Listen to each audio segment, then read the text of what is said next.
Le continent africain est sur le pied de guerre pour affronter le nouveau coronavirus. Ce sera notre premier sujet de regard croisé. Nous évoquerons également la Guinée-Bissau. On va parler de l'impasse post-présidentielle. La CEDEAO demande des vérifications en Côte d'Ivoire. Alassane Ouattara continue de prendre fait et cause pour son écho. Et puis le Togo, nous allons parler de cette messe d'investiture de Monseigneur Kodjo pour le candidat Agbeyome.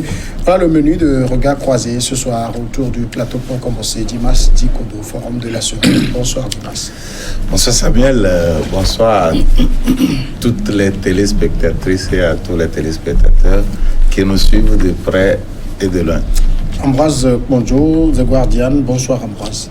Bonsoir Samuel, bonsoir Dimas, bonsoir les téléspectatrices et les téléspectateurs de la Liwa TV. Alors, comme je l'ai dit, je vais le faire avant de commencer. Je vais prendre les téléspectateurs à témoin pour demander que le plateau soit très discipliné, c'est-à-dire quand quelqu'un a la parole, qu'il puisse terminer avant que l'autre ne puisse reprendre la parole pour que chacun puisse suivre ce débat. Nous sommes, vous le voyez, donc très sensibles à vos observations et nous faisons tout pour améliorer donc l'expérience de suivi de cette émission. Mais en même temps, il faut reconnaître qu'un débat, c'est après tout un débat. Hein. C'est des empoignades qui doivent se faire dans une certaine discipline aussi. Oh, quelle discipline? Qu'est-ce que vous appelez discipline? Bon, c'est pas le fait que le fait d'intervenir, ça n'a rien. Ça n'a rien de mal. Quand même l'autre s'exprimer avant de. C'est vrai qu'il ne faut pas exagérer, mais de nous parler de discipline. En fait, moi, je pense que les auditeurs ont raison, parce que eux, ils nous suivent, ils se disent ils se disent que nous devons mener le débat à une certaine hauteur pour éviter qu'ils soient dispersés dans leur attention. Parce que quand plus on fait trop de bruit, ils risquent de ne pas nous suivre. Donc, excusez-nous, chers auditeurs, nous allons essayer de faire ce qu'on peut. Le bruit est différent. Le bruit est différent du fait de faire un bon débat. Un bon débat, c'est des réactions aux actions. Pas tout le temps. C'est vrai, je suis parfaitement d'accord. C'est vrai qu'il ne faut pas exagérer. Et dans toute chose, quand il y a exagération, c'est inadmissible. Mais dire qu'il faut être discipliné, on va rester comme ça, les bras croisés. On va parler. Oui, il y a pire que nous. En même temps, ce que nous demandons, c'est que lorsque quelqu'un a la parole, que son temps de parole soit respecté. Suivons les débats sur tous les grands plateaux. Si quelqu'un a la parole, qu'il suive les débats sur tous les grands plateaux du monde. Oui, vous voyez, non? Pas tout le temps. Il ne se rend pas comme ça. C'est pas question de discipline. On va essayer. On va être comme dans une classe d'élèves où non. On va essayer quand même de faire de notre mieux pour améliorer. Oui, voilà. Mais là, je suis parfaitement d'accord. Faire de notre mieux. D'accord. Merci. Notre premier sujet, c'est donc sur le continent. L'Afrique est jusque-là épargnée par le nouveau coronavirus parti de Chine, mais la drôle de guerre a commencé partout sur le continent. Les États renforcent leur contrôle, mais les experts craignent que les pays les plus pauvres manquent de moyens en cas d'éruption de l'épidémie. Les ports et les aéroports sont en première ligne. Des équipes médicales y vérifient la température des voyageurs, comme à Dakar, où de petites caméras thermiques ont fait leur apparition avant le contrôle des passeports depuis la semaine dernière. Le premier symptôme de ces maladies contagieuses, c'est la fièvre. C'est ce qu'explique le responsable des contrôles sanitaires de l'aéroport Blaise Diagne proche de Dakar, le docteur Barnabé Nyeng. Il a par chance, dit-il, justement suivi en novembre une formation pour réagir rapidement aux épidémies. Ambroise Ponjo, l'Afrique, est-ce qu'elle est... Vous connaissez le système de santé même du continent, si on peut parler de système. Est-ce qu'elle peut faire face à cette épidémie-là? Non, justement, c'est le cri d'alarme des experts de l'OMS. Parce que beaucoup se plaignent de la faiblesse du système sanitaire même africain dans la plupart des États, en dehors de l'Afrique du Sud, de l'Égypte ou encore de la Tunisie, Maroc. Ouais. Je crois qu'il y a matière à discuter. Les systèmes sanitaires sont discutables dans plusieurs pays, surtout dans l'Afrique subsaharienne, l'Afrique de l'Ouest. Le cas de nos pays, le Togo par exemple, quelqu'un me disait la dernière fois que le Togo cesse de jouer aux bons élèves aux pays hospitaliers. Ça, c'est fini. Même monsieur me l'a dit. Parce qu'il a remarqué qu'au temps d'Ebola, le Togo ne créait pas tout, il faisait des trucs, mais il ne veut pas. Mais ici, ici, c'est une guerre épidémiologique qui s'est déclenchée. Déjà, on est proche de 400 morts et à plus de 12 000 cas recensés sévèrement atteints.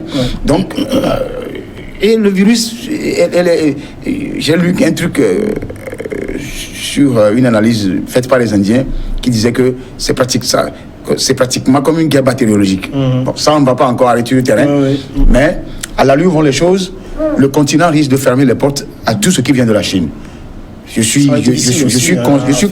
Mais je suis désolé. La Chine même n'arrive pas à contenir le marché, lui. Et nous qui n'avons pas un système de santé fiable, comment allons-nous ouvrir nos portes? Qui dit que la Chine ne contient pas le marché? Et les gens meurent comme ça? Le fait de mourir ne veut pas dire qu'on ne contient pas la maladie. Bon, non, je ne dis pas que la Chine ne contient. La Chine essaie de faire ce qu'il peut cadrer. Mais j'ai suivi aujourd'hui un dirigeant chinois. Ils sont dépassés, surtout la ville qui a été... qu'ils ont failli en premier lieu au départ parce qu'ils avaient caché l'information aux populations. Ils auraient pu rapidement endiguer le mal, le contingenter et éviter que ça se... Ils ont créé un hôpital en 10 jours. Non, ça c'est un autre volet. Maintenant, pour ceux-là qui voyagent, pour ceux-là qui quittent la Chine pour arriver dans les pays occidentaux ou africains, je crois que... je suis désolé, surtout les rapatriés, les expatriés africains qui sont là-bas, qui font rapatrier, il y a Ivoiriens, il y a Togolais, tout ça là. Pour le moment, le Togo ne dit rien. C'est ce qui m'énerve souvent au niveau de nos autorités. Oui, mais il y a quand même des mesures qui sont prises. S'il y a des mesures qui se prennent, le Togo peut communiquer. Il faut communiquer parce qu'il y a des parents qui envoient les enfants l'argent où ils les bourses. Parce que ce qu'on dit par exemple pour le Sénégal, la caméra thermique, je pense que ça existe à l'aéroport. Ils n'ont qu'à communiquer là. Depuis plusieurs, le Togo a pris des discours. Moi, je suis revenu de voyage, j'ai encore quelques Je n'en disconviens pas. Je n'en disconviens pas. Moi, je ne sais pas. Par exemple, moi, journaliste, je ne sais pas. On me dit que je suis un profane parce que je ne suis pas allé à l'aéroport. C'est vrai que c'est un jeu seulement que je suis allé à l'aéroport. Mais il faut communiquer. Quand ils communiquent que les gens n'ont qu'à prendre leurs dispositions, de se laver les mains, tout ça là. On parle maintenant des sels. On parle des sels qui est une autre dimension dans la chose, ce qui veut dire que même les masques ne suffisent pas pour protéger le commun des mortels. Donc, c'est vrai qu'eux, ils ont l'habitude ici de dire qu'on communique trop de communication autour, peut paniquer. Mais au-delà de ça, il faut faire une communication centrée sur ce qui se passe. C'est ce qu'il faut faire. Oui, mais il y a des communiqués. Il y a un caméra thermique, tout comme les autres pays le font, ils n'ont pas le faire. Alors, il y a le mal qui touche la Chine. On voit tout de suite ce que ça peut représenter pour le monde entier. Parce que moi, j'ai été surpris une fois en transit au niveau de l'aéroport d'Addis. Le nombre de Chinois qui sont présents et qui se dispersent dans les pays africains. C'est ça aussi le mal aujourd'hui. C'est pas uniquement en Afrique. Un peu partout dans le monde entier, la Chine est présente. Et vous savez qu'aux États-Unis, dans plusieurs villes américaines, vous allez voir même des journaux édités en chinois. Donc ça veut dire que la communauté chinoise dans ces pays-là, c'est vraiment important. Je pense que moi, je ne peux pas intervenir dans cette histoire sans être un peu dans le gaga, comme on peut le dire, sans parler réellement d'une guerre bactériologique. Moi, je ne peux pas m'en empêcher. C'est la théorie conspirative. Oui, mais que ça soit ça, que ça soit cette théorie. Mais à partir du moment où, pour moi, cette théorie revêt une logique, je pense qu'on ne peut pas s'en passer. Ça vient comme ça, personne ne peut peut-être pas prouver. Mais à partir du moment où il y a ce qu'on appelle la guerre bactériologique qui existe et que les puissances en font, ben, on le voit. On doit savoir que quelque part, ça peut être ça. Parce que on sait qu'à un moment donné, du moins à un passé récent, de façon ostentatoire et de façon flagrante comme ça, on déclenche une guerre commerciale à la Chine. Et on a vu des interpellations de gauche à droite pour un oui ou un non des dirigeants commerciaux chinois. Et après, tout ça, c'est après avoir tensé les produits chinois, après les avoir traités de tous les noms. Et après, on a essayé de déclencher. Et la Chine a dit clairement, les dirigeants chinois ont fait cette déclaration que la Chine n'a pas peur d'une guerre commerciale, mais si vous nous déclenchez cette guerre, nous sommes prêts à répondre.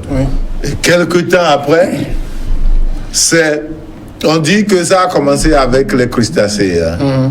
On sait que les Chinois adorent ça. Et depuis là, ils n'en ont jamais attrapé. Ils n'ont jamais attrapé ce virus couronné là. Jamais. Et c'est maintenant où il y a cette guerre commerciale qu'on nous dit que bon ben les gens ont mangé un peu ces crustacés là et voilà, ils ont attrapé. On en a vu en Guinée. On en a vu en Guinée avec Ebola. On a vu qu'il y a 2 grandes multinationales qui se disputaient des mines là-bas. Et on a attribué à une multinationale. Quelque temps après, on nous dit qu'il y a une maladie qui tue les gens là-bas. Les sites, les mines sont abandonnées jusqu'à aujourd'hui. Hein? Les mines sont abandonnées jusqu'à aujourd'hui. On en a vu. Et c'est comme ça commence. Et après, on vient nous parler des révélations qui, bon, c'est vrai qu'on ne prend pas ça en compte, mais ça demeure quand même des révélations. Et donc, moi, je dis que la Chine est victime quand même d'une conspiration. Parce qu'il faut voir le résultat. Ça frappe la Chine de plein fouet. Et le commerce est paralysé. Totalement. Les paquebots sont arrêtés. Oui. Donc ça veut dire qu'il y a un objectif qu'on est en train d'atteindre. Et surtout que le monde entier ne vole pas au secours de la Chine. Vous voyez. Vous partagez cette théorie du complot? Oui, je prends tout ça avec des gants, mais tout en essayant de comprendre Dimas qui fait un développement aussi osé et réaliste. Vous voyez, il y a lamentablement la Chine a dû crier à la communauté internationale. Je l'ai suivi ce matin, j'étais à Uri d'entendre la Chine aller sur ce terrain. Parce que la Chine est dépassée, c'est ce que je disais au départ. Je l'ai suivi ce matin, j'étais, si la Chine arrivait à crier à l'aide à la communauté internationale, la chose est arrivée à un niveau. Ça veut dire qu'il y a une compilation effectivement qui ne dit pas son nom. Parce que quand on prend le cas de Huawei que dans les États-Unis demande l'interdiction, même oblige les Européens et les BRICS à s'interdire. C'est pourquoi j'adule souvent la Russie dans tout ce que la Russie fait. C'est vrai que la Russie est pour les dictateurs. Ça, je mets un bémol à cela. Mais la Russie, quand je prends juste le cas de la Centrafrique, où la Russie a mis pied pour bouter hors de ces territoires des voyous, je ne veux pas citer de nom, mais des voyous, allez comprendre que la Russie est utile à un moment donné. C'est vrai qu'eux aussi cherchent leur intérêt, comme la Turquie, tout ça là. Mais à un moment donné, il faut qu'il y ait un équilibre. Il faut, peut-être ça aurait été la Russie, eux ils auraient peut-être détecté ça depuis. Parce qu'ils sont terribles. Donc la Chine, aujourd'hui, est prise en mal, terriblement en mal. Parce que quand on bloque même les paquebots de marchandises qui doivent quitter la Chine pour aller ou qui doivent arriver, on interdit même aux gens même de décoller du territoire. Hier, on a carrément interdit aux gens de quitter leur propre maison, de quitter leur enclos de maison. Là, moi, depuis que je suis né, je n'ai jamais entendu ça. Ça voudrait dire que, vous savez, on ne va pas citer des noms parce qu'on n'a pas d'éléments à prouver. Mais je dis que quand j'entends une fois les gens dire que nous allons larguer une maladie, ça c'est une maladie bactériologique en RDC, parce que c'est le pays le plus riche au monde, pour les déstabiliser là-bas, en attendant, nous on va piller. Et puis il parlait de la Guinée, sans parler du Libéria. Donc c'est le cas du Burkina Faso. Alors je vais vous arrêter juste un moment, le temps d'observer la première pause et on revient dans quelques secondes.